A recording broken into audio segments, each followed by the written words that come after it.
Hey everyone, welcome back to the Health Sphere where we provide health advice based on our personal experiences, research, and what has worked for others. If you're new here, then welcome. Please hit that subscribe button so you don't miss any of our videos. Today's topic comes from a viewer. She asks, what is exposure therapy and how does it work for phobias? So today we'll be talking about exposure therapy, what it is, and how it works for different types of phobias. But before we get into that, let's take a quick moment to welcome you to our channel. Our mission is to help you become the healthiest version of yourself. We believe that everyone deserves to live a life that they are proud of. That's why we recommitted to providing you with the tools and knowledge you need to make informed decisions about your own health and well-being. Now let's dive into today's topic. Exposure therapy is a behavioral therapy that involves gradually exposing a person to the situation or object that they fear in order to help them overcome their phobia. It's based on the idea that avoidance only reinforces the fear, and that by facing the feared situation directly, the person can learn to overcome their phobia. For example, let's say someone has a fear of flying. They might avoid getting on a plane, which would reinforce their fear, because it would confirm their belief that flying is dangerous. However, if they were to face their fear and get on a plane, they might realize that flying is safe, and their fear would decrease. This type of therapy is most commonly used to treat phobias, but it can also be used to treat other types of anxiety disorders as well. Some common phobias that are treated with exposure therapy include the fear of heights, the fear of public speaking, the fear of dogs, and the fear of flying. There are two main types of exposure therapy, in vivo and imaginal. In vivo exposure therapy involves actually putting the person in the feared situation. For example, if someone has a fear of dogs, they might be asked to spend time around dogs in a safe environment. Imaginal exposure therapy involves having the person imagine themselves in the feared situation. For example, if someone has a fear of public speaking, they might be asked to close their eyes and imagine themselves giving a speech. There are several benefits to exposure therapy. First, it's very effective. When done correctly, exposure therapy can be very effective at helping people overcome their phobias. Second, it's relatively inexpensive. Compared to other forms of therapy, exposure therapy is relatively inexpensive. Third, it's available to a wide range of people. Exposure therapy can be used to help people of all ages overcome their phobias. However, there are also some potential drawbacks to exposure therapy. First, it can be very difficult for the person being treated. Facing their fears can be very difficult for the person being treated, especially when they're just starting out.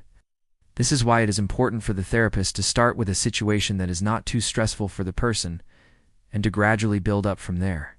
The second drawback is that it may not work for everyone. While exposure therapy is effective for many people, it may not work for everyone. This is why it is important to try different types of therapy until you find one that works for you. The first step in exposure therapy is to identify the phobia. This can be done through a clinical interview in which the therapist asks the person about their fears and the situations that they avoid. Once the phobia has been identified, the therapist will develop a treatment plan that involves gradually exposing the person to the situation or object that they fear. The next step is to create a hierarchy of fears. This is a list of the situations that the person will be exposed to, ordered from least to most feared. For example, if the person has a fear of dogs, the hierarchy of fears might start with looking at a picture of a dog, then moving on to seeing a dog from far away, then approaching a dog and finally petting a dog. Once the hierarchy of fears has been created, the person is ready to begin exposure therapy, where the therapist will start by exposing the person to the least feared situation and gradually work up the hierarchy of fears. As the person progresses through the hierarchy of fears, they will learn to manage their fear and anxiety. For example, if someone has a fear of dogs, they might start by looking at pictures of dogs. Then they might move on to seeing a dog from afar. Then they would approach the dog and eventually pet the dog. With each step, the person will learn to feel more comfortable around dogs. There are many ways to manage fear and anxiety during exposure therapy. Some common methods include deep breathing exercises, mindfulness meditation, and cognitive restructuring. Deep breathing exercises can help the person stay calm and relaxed. Mindfulness meditation can help the person focus on the present moment. Cognitive restructuring can help the person challenge their negative thoughts and beliefs. For example, if someone has a fear of flying and they re-on a plane that is about to take off. They might say to themselves, "I am safe. Flying is safe. I am not going to die." These positive affirmations can help the person override their negative thoughts and fears. It's important to note that exposure therapy is not a quick fix. It can take several weeks or even months for the person to learn to overcome their phobia. However, with hard work and dedication, it is possible to overcome any phobia. As I mentioned earlier, there are two main types of exposure therapy: in vivo and imaginal. In vivo exposure therapy involves actually putting the person in the feared situation. This is the most common type of exposure therapy, and it is generally considered to be the most effective. However, it is also the most difficult type of exposure therapy. Imaginal exposure therapy, on the other hand, involves having the person imagine themselves in the feared situation. This type of therapy is less common than in vivo exposure therapy, but it can be helpful for people who are unable to participate in vivo exposure therapy. So which type of exposure therapy is right for you? If you are able to participate in vivo exposure therapy, then it is generally the best option. However, if you are unable to participate in vivo exposure therapy, then imaginal exposure therapy can be a good alternative.